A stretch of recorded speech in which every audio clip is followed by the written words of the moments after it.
মেহেরপুরের একটি শান্তিপ্রিয় এবং মানুষের কল্যাণের যে ক্লাব, এই ক্লাব আমরা যখন পরিচালনা করি, এই ক্লাবের কার্যক্রম যখন আমরা করি, ওই স্বৈরাচারী হাসিনার যে বেদাত্তারা এখনও ঘোরাফেরা করছে, তারা এই ক্লাবের যে আমাদের যে উন্নয়নমূলক কাজ, আমাদের যে জনগণের সাথে সাধারণ গরিব মানুষের যে উপকারে আমরা রক্তদান থেকে শুরু করে যখন এই কার্যক্রম শুরু করি, তখন ওই আওয়ামী লীগের বেদাত্তাদের আর সহ্য হয় না। এরা মনে করে যে এরা যে কার্যক্রম শুরু করেছে তাতে সাধারণ খেটে খাওয়া মানুষ এই ক্লাবের পক্ষেই থাকবে। তাই ওই আওয়ামী লীগের প্রেতাত্রা আজ কদিন ধরেই আমরা কোনো কথা শুনতে পাচ্ছি এই ক্লাবের উপরে তারা যে একটা আক্রমণ আসবে, কিন্তু হঠাৎ আমরা সকালবেলায় উঠে দেখি আমাদের ক্লাবের চেয়ার, আমাদের শহীদ আবু সাঈদের ছবি, শহীদ আবু সাঈদের ব্যানার, চেয়ার, আমাদের আবু সাঈদ ক্লাবের দরজা ভেঙে চেয়ার সবই কিছুই লুটপাট করেছে। Double million offer Walton fridge কিনে পেতে পারেন 20 লক্ষ টাকা, রয়েছে কোটি কোটি টাকার নিশ্চিত উপহার।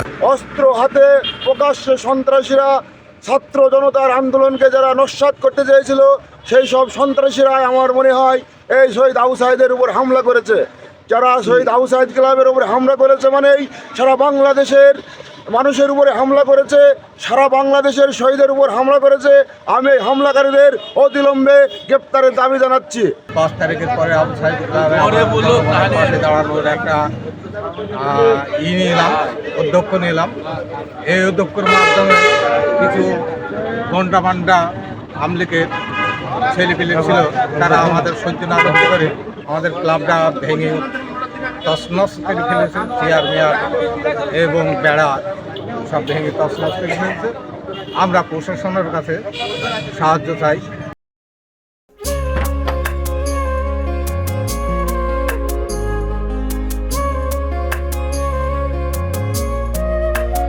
এটা আমাদের ঘর, আমরা দুজন মিলে সবকিছু গোছাবো।